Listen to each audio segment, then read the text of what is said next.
Hi, so my name is Olivia Farrell, and this is my PLP presentation, or Personal Leadership Philosophy. And I feel like the purpose of this is to really inform people of what I think it means to be a leader, and what certain things I think are criteria or reasons why you should be a leader, or how to be a better leader. So for me, like my PLP, I think I have 5 main things, and leaders are chosen by their followers. So you always have to remember you're there because of the people behind you. Make sure you always put those people on the best path of success. Trust is key in all of these. Leaders learn from their personal experiences, and credibility is earned through trust and success. So for me, as you can see on the picture with me and my 16U coach, this was like a big aha moment for me in leadership. And like I said, I was 16 years old, and I was in Colorado. And my coach sat me down, and I'd been kind of being a little bit dramatic, I guess you could say, while I was pitching. And he sat me down and he pretty much said that you need to get your stuff together. You're the leader of this team, and by you acting the way you are, you're not doing that, and the team is suffering because of it. And it was just kind of like a big light bulb in my head. And ever since then, I remember that conversation that we actually went on to win a national championship. And so that meeting, it always stuck with me. And now, as you can see, 4 years later, I'm playing, here at the University of Nebraska, and I'm playing softball. And, I want to be a leader. And, ever since that talk with my coach, it just showed, the importance of, having things to stick with, why you have a PLP, so that when you're going through life, 4 years down the road or whatever, and you're kind of losing sight of who you need to be as a leader, you can go back and look at it and figure out, why I'm here and what I need to be doing. And for me, the 3 main points I have is you have to get people to follow you, trust is key, and always put others before yourself. So leaders and their followers. So leaders can't be leaders without people backing them up. There's just no way. You look at a coach of a team, they have to have a team. They can't just go out there and play by themselves. It wouldn't work.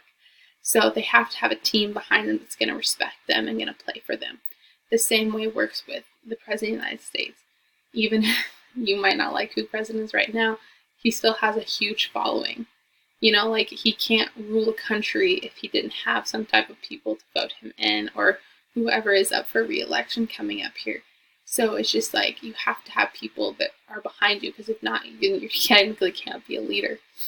And also, leaders keep going because of their followers. They fall down, they get right back up because of their followers. You have a boss, maybe they give a sales pitch, and it just didn't go right that day. So they have their workers behind them to say, all right, let's get back to the grindstone, let's get back to work, and try and figure out what we can do for a better sales pitch. So leaders need their followers just as much as the followers need the leaders. Next is trust, and this is a big key for me. If you can't build the trust with your followers, then you're not going to last very long. If your followers can't trust, say for instance a coach, they're writing a lineup, and your players are like, how in the heck is this going to work? Because they don't trust how the coach is writing the lineup, they don't trust it, and they're not going to play as well.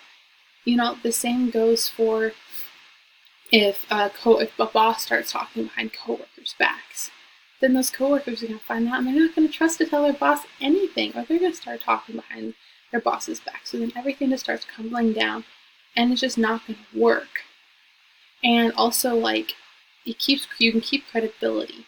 So if your boss or a leader within whatever you're doing has built this trust and built this trust and built this trust, then as their name gets start putting down the line or stuff getting out into the world, people are like, he's a really trustworthy guy, he's a really trustworthy girl, you should follow him. So that's where credibility gets built for me personally.